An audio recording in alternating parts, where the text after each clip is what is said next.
നമസ്കാരം. പാർലമെന്റ് ചരിത്രപരമായ ഒരു മാറ്റത്തിന് സാക്ഷ്യം വഹിക്കാൻ ഒരുങ്ങുകയാണ്. പക്ഷേ അവിടെയും തടസ്സവാദങ്ങളുമായി ചിലർ രംഗത്തെത്തിയിട്ടുണ്ട്. പതിറ്റാണ്ടുകളായി സ്ത്രീ ശാക്തീകരണത്തെക്കുറിച്ച് പ്രസംഗിക്കുകയും എന്നാൽ അധികാരം കൈവരുമ്പോൾ അത് നടപ്പിലാക്കാൻ മടിക്കുകയും ചെയ്യുന്ന കോൺഗ്രസിന്റെ ഇരട്ടത്താപ്പാണ് ഇപ്പോൾ വീണ്ടും പുറത്തുവരുന്നത്. വനിതാ സംവരണ ബില്ലിനെ തിടുക്കത്തിൽ പാസാക്കേണ്ടതില്ല എന്ന കോൺഗ്രസ് നിലപാട് ശരിക്കും സ്ത്രീ പ്രാതിനിധ്യത്തെ തടയിടാനുള്ള തന്ത്രമാണോ? നമുക്കൊന്ന് പരിശോധിക്കാം. ഇത് ആദ്യമായല്ല കോൺഗ്രസ് സ്ത്രീകളെ വഞ്ചിക്കുന്നത്.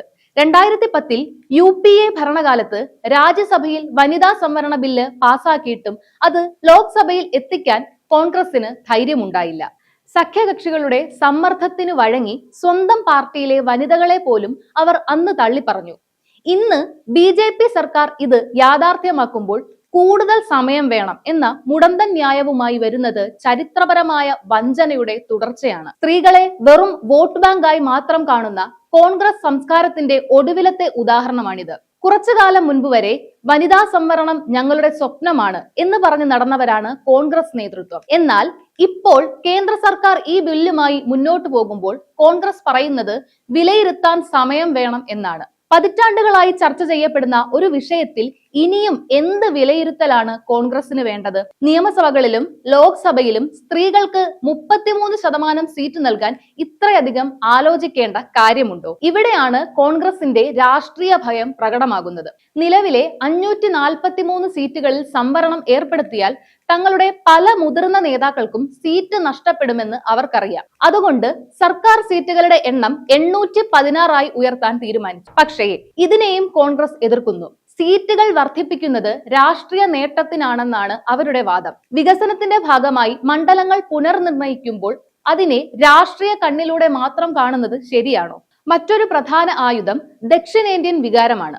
മണ്ഡല പുനർനിർണയം നടന്നാൽ കേരളം പോലുള്ള സംസ്ഥാനങ്ങൾക്ക് സ്വാധീനം കുറയുമെന്ന് പറഞ്ഞ് വോട്ടർമാരെ ഭയപ്പെടുത്താനാണ് കോൺഗ്രസ് ശ്രമിക്കുന്നത്. എന്നാൽ രാജ്യത്തെ എല്ലാ സംസ്ഥാനങ്ങൾക്കും 50% സീറ്റുകൾ വർദ്ധിപ്പിക്കുക എന്ന ഫോർമുല സർക്കാർ മുന്നോട്ട് വെച്ചിട്ടും അത് ചർച്ച ചെയ്യാൻ പോലും കോൺഗ്രസ് തയ്യാറാകുന്നില്ല. സ്ത്രീകളുടെ അവകാശത്തെക്കാൾ തങ്ങളുടെ രാഷ്ട്രീയ നിലനിൽപ്പിനാണ് കോൺഗ്രസ് മുൻഗണന നൽകുന്നത് എന്ന് ഇതിലൂടെ വ്യക്തമാണ്. മറുവശത്ത് BJPയുടെ കാര്യം നോക്കൂ.